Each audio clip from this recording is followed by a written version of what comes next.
নিষেধাজ্ঞা থেকে super power, কিভাবে ড্রোনে বিশ্বকে চমকে দিল ইরান। মধ্যপ্রাচ্যের সাম্প্রতিক সংঘাতে এক নতুন বাস্তবতা স্পষ্ট হয়ে উঠেছে।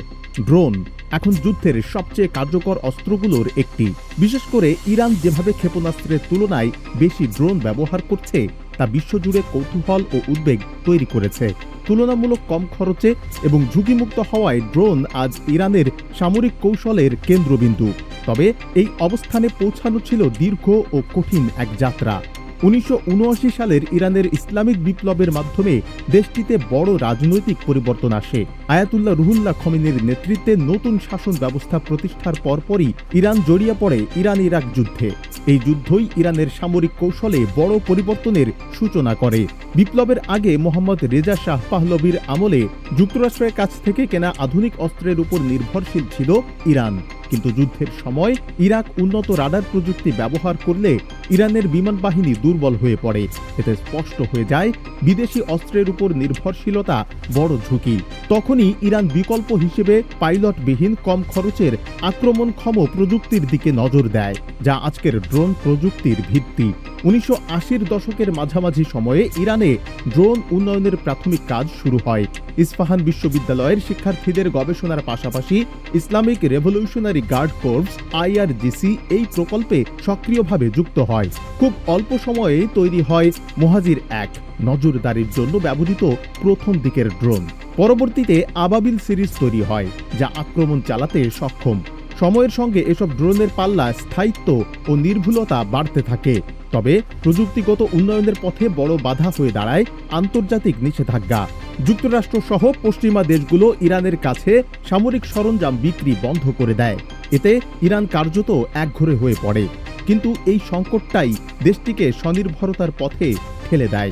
তুরস্ক ও সংযুক্ত আরব আমিরাতের কালোবাজার থেকে যন্ত্রাংশ সংগ্রহ এবং বিদেশি প্রযুক্তি বিশ্লেষণ করে নিজস্ব সংস্করণ তৈরি, এই রিজার্ভ ইঞ্জিনিয়ারিং পদ্ধতি ইরানের প্রযুক্তিগত অগ্রগতির মূল চালিকা শক্তি হয়ে ওঠে। ১৯৯০-এর দশকে ইরান একটি কৌশলগত পরিবর্তন আনে। শুধু সামরিক বাহিনীর মধ্যে সীমাবদ্ধ না রেখে ড্রোন উন্নয়ন কর্মসূচিতে বেসামরিক বিজ্ঞানী, বিশ্ববিদ্যালয়ের শিক্ষক ও শিক্ষার্থীদের যুক্ত করা হয়। এই সমন্বয়ের ফলে গবেষণা ও উদ্ভাবনের গতি বহুগুণে বেড়ে যায়। সামরিক প্রয়োজন ও একাডেমিক জ্ঞানের মেলবন্ধন ইরানের ড্রোন প্রযুক্তিকে দ্রুত এগিয়ে নেয়। বর্তমানে ইরানের ড্রোন ভান্ডার অত্যন্ত বৈচিত্র্যময়। স্বল্প দূরত্বের নজরদারি ড্রোন থেকে শুরু করে ২০০০ কিলোমিটারের বেশি পাল্লার আক্রমণাত্মক ড্রোন তাদের হাতে রয়েছে। কামিকাজে বা আত্মঘাতী ড্রোন, যা লক্ষ্যবস্তুতে আঘাত হেনে নিজেও ধ্বংস হয়। এই ক্ষেত্রেও ইরান উল্লেখযোগ্য অগ্রগতি অর্জন করেছে। শাহেদ সিরিজের ড্রোন, বিশেষ করে শাহেদ 136, কম খরচে বড় ধরনের ক্ষতি করার সক্ষমতার জন্য আন্তর্জাতিক অঙ্গনে ব্যাপক আলোচিত। ইরানের এই অগ্রগতির পেছনে শুধু সামরিক প্রয়োজন নয়, দীর্ঘমেয়াদী প্রযুক্তি নির্ভর দৃষ্টিভঙ্গিও কাজ করেছে। নাসির আল-দিন শাহের সময় থেকেই দেশটিতে আধুনিকায়নের সূচনা হয়েছিল। পরবর্তীতে বিভিন্ন সময় প্রযুক্তি ও গবেষণায় বিনিয়োগের ধারাবাহিকতা বজায় থাকায় নতুন নতুন উদ্ভাবনের পথ তৈরি হয়।